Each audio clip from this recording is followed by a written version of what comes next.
Assalamualaikum warahmatullahi taala wabarakatuh. Saya di sini Ahmad Diki Darmawan, NIM 20213015,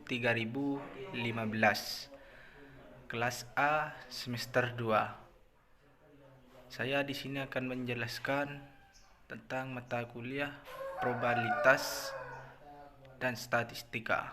Saya kuliah di Universitas Nurul Jadid angkatan 2020. Saya akan membahas tentang statistik dan statistika. Penjelasan mudah mengenai statistik dan statistika. Statistika adalah sebuah ilmu atau metode ilmiah yang mempelajari tentang bagaimana merencanakan, menginterpretasi, kemudian menganalisa data untuk kemudian mempresentasikan hasil data yang diperoleh. Statistik adalah hasil data yang ditampilkan dalam bentuk grafik, tabel, dan lain sebagainya. Mode statistika. Statistika menjadi dua bagian, yaitu satu, statistika deskriptif. Statistika deskriptif merupakan suatu metode yang berhubungan dengan pengumpulan atau penyajian data sampai memberi informasi yang berguna. Yang kedua, statistika inferensia. Statistika inferensia merupakan suatu metode yang dapat dipakai untuk bisa menganalisis kelompok kecil dari data induknya maupun sampel yang diambil dari populasi. Ya, kita kembali ke pembahasan yang lain. Data kuantitatif dan data kualitatif menjadi dua bagian lagi. Yang ke satu adalah data kuantitatif. Data kuantitatif adalah jenis data dalam penelitian yang dapat diukur, dihitung, serta dapat dideskripsikan dengan menggunakan angka. Yang kedua, data kualitatif. Data kualitatif atau disebut juga data naratif adalah data dalam penelitian yang menjelaskan suatu fenomena berdasarkan hal-hal yang umumnya tidak dapat dihitung. Kita harus memahami data kuantitatif dan data kualitatif. Yuk, kita lanjut ke pembahasan populasi dan sampel. Populasi dan sampel ini sangatlah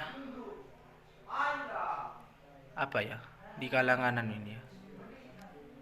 Ya, saya akan membacakannya. Populasi adalah keseluruhan totalitas atau generalisasi dari satuan individu, objek atau subjek yang mempunyai kuantitas dan karakteristik tertentu yang akan diteliti, yang dapat berguna, yang dapat berupa orang, benda, institusi, peristiwa, dan lain-lain, yang di dalamnya dapat diperoleh atau dapat memberikan informasi (data) penelitian yang kemudian dapat ditarik kesimpulannya. Sampel adalah wakil atau sebagian dari populasi yang memiliki sifat karakteristik yang sama, bersifat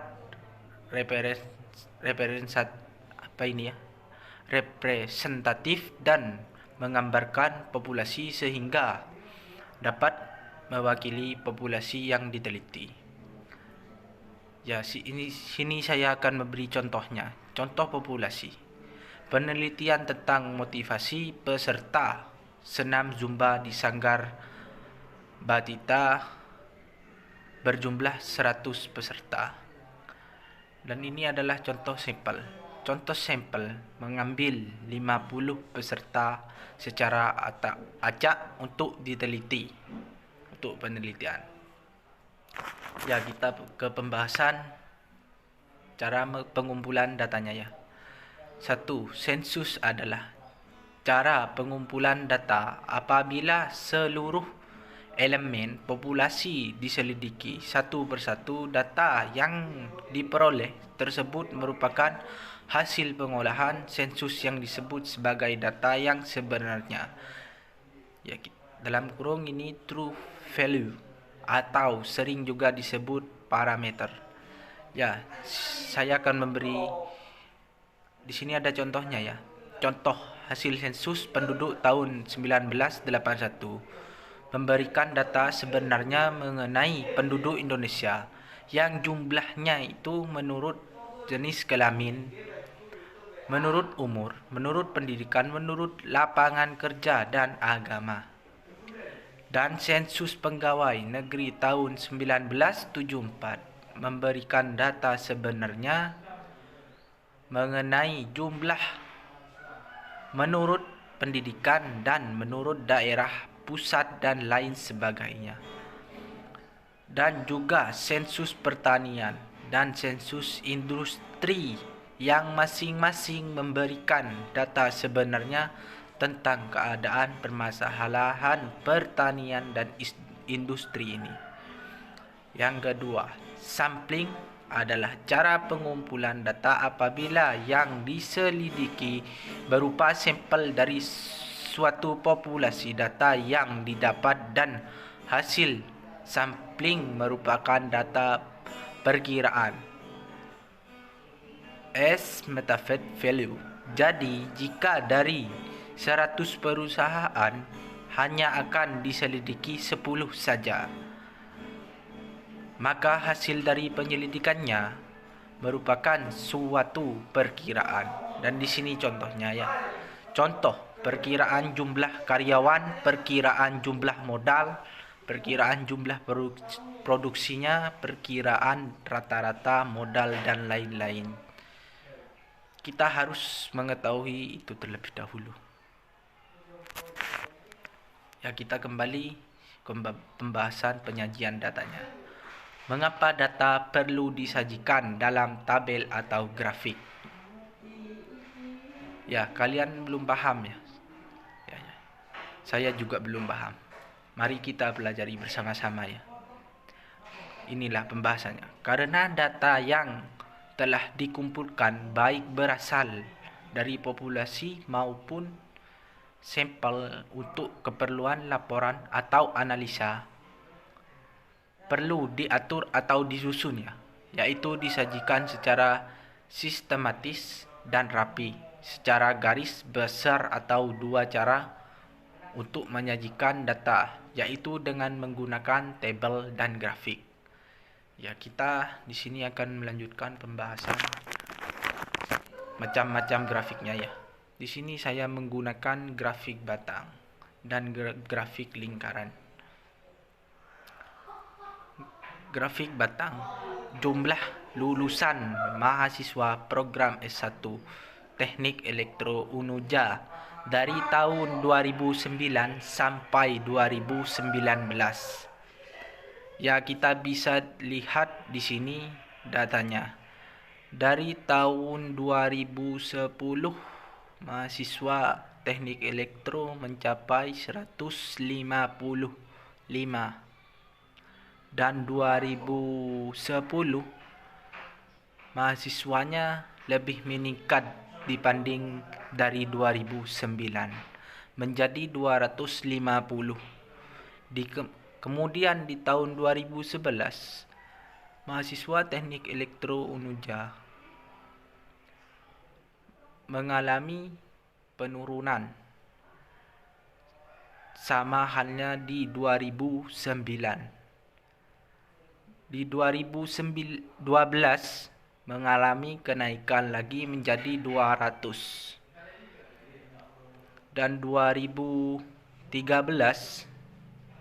mahasiswanya kini menurun sangat drastis menjadi 55. Anggap dah ya. Dan di tahun 2014 mengalami kenaikan yang cukup sedikit ya. Kita kembali ke grafik lingkarannya. Jumlah lulusan mahasiswa program S1 Teknik Elektro Unuja tahun 2009 sampai 2014. Ya, kita ini yang warna agak coklat ini ya 2009, dan yang warna kayak orange ini 2010, kuning 2011, hijau 2000 berapa ini? 2012, agak ke biru-biruan ini 2013, yang ke ungu ini 2014.